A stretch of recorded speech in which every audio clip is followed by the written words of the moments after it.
आपने इसी चैनल पे देखा होगा कि पहले CHSL 2024 में एक अंडे वाला इतना बेहतरीन सवाल सक्सेसिव पे आया, उसके बाद CGL 2024 में नंबर ऑफ वोटर्स वाला सवाल सक्सेसिव पे आया, और अब इस बार के मेंस 2024 में बहुत खूबसूरत सवाल सक्सेसिव पे आया है। लेकिन लगातार हम ऐसे सवालों को छोड़ रहे हैं। हम क्यों नहीं कर पा रहे? क्योंकि जब हम क्लास के अंदर परसेंटेज पढ़ रहे हैं तो हम ऐसे डेटा पे या ऐसे सवालों के करने के अच्छे तरीकों को नहीं सीख रहे हैं। आप देखिए, एक बड़ा ही खूबसूरत सवाल पेपर में पूछा गया जहाँ पे 3 अलग अलग सालों की जनसंख्या दे रखी है। जैसे 2016 में बताइए जनसंख्या A है, 2018 में बताइए जनसंख्या 50,000 है, 2020 में जनसंख्या बताइए B है, और ये भी कहा गया है कि ये जो जनसंख्या 50,000 हुई है ये इन 2 सालों में हुई है। किस रेट से हुई है? तो 1 साल में 6% की दर से ये 50,000 हुई है।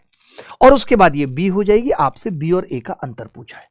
मैंने कहा अगर 1 साल में जनसंख्या 6% बढ़ती है, ध्यान से समझना, तो मैं आपसे पूछूं 2 सालों में कितनी बढ़ेगी? आपने कहा सक्सेसिव लगा देंगे। कैसे? 6% प्लस 6% प्लस 6 गुणा 6/100, ये कितना आ गया? 12.36%। यानी 2 सालों में जनसंख्या 12.36% बढ़ेगी। मैंने कहा अगर मैं ऑप्शन देखूं तो दूर दूर पे ऑप्शन है, 1000 तो मिनिमम अंतर है। इसका मतलब मैं अप्रोक्सीमेशन मेथड भी इसमें लगा सकता हूं, और अप्रोक्सीमेशन मेथड हमें सीखना भी चाहिए क्लास पढ़ने के दौरान।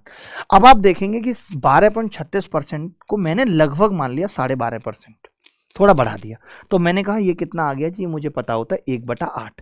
यानी अगर 2 सालों में जनसंख्या 12.5% बढ़ रही है, 1/8 है, इसका मतलब इन 2 सालों में भी ये 8 से 9 ही होगी, 9 ही होगी। तो अगर मैं इसका अंतर निकालूं तो मैंने कहा 9 की वैल्यू 50,000 है, तो 1 की कितनी आ जाएगी? आपने कहा लगभग 55 आ जाएगी। यहां से यहां तक का गैप पता चल गया, हमें तो यहां से यहां तक का गैप पता करना है। तो मैंने कहा अगर इन 2 सालों में 8 से 9 हुई है तो इन 2 सालों में भी 8 से 9 हुई होगी, और अगर इन 2 सालों में भी 8 से 9 हुई है, यानी 8 की वैल्यू यहाँ पे 50,000 है, तो 1 की कितनी आ गई? 6250। यानी यहां से यहां तक का गैप 55, यहां से यहां तक का गैप 6250, तो B - 1 कितना आ जाएगा? तो आपने कहा इन दोनों का जोड़ 11,805। उत्तर जो भी होगा इससे छोटा होगा, क्योंकि हमने थोड़ा सा बढ़ा दिया था। तो 11,805 से छोटा एक ही ऑप्शन था, B 11,680। यही इस सवाल का सही उत्तर था। आप बताना कि आपको सक्सेसिव लगाना आ रहा है, नहीं आ रहा? आपको लगा था ये सवाल बहुत मुश्किल है।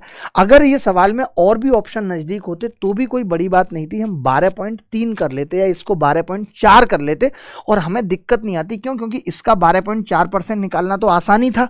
बस यहां पे 1 की वैल्यू निकालने में दिक्कत होती, तब हमें कहना पड़ता कि यार ये 112.4 की वैल्यू है, 12.4 की कितनी होती? उस केस में भी हम उत्तर को निकाल पाते, इतनी लंबी कैलकुलेशन नहीं होती।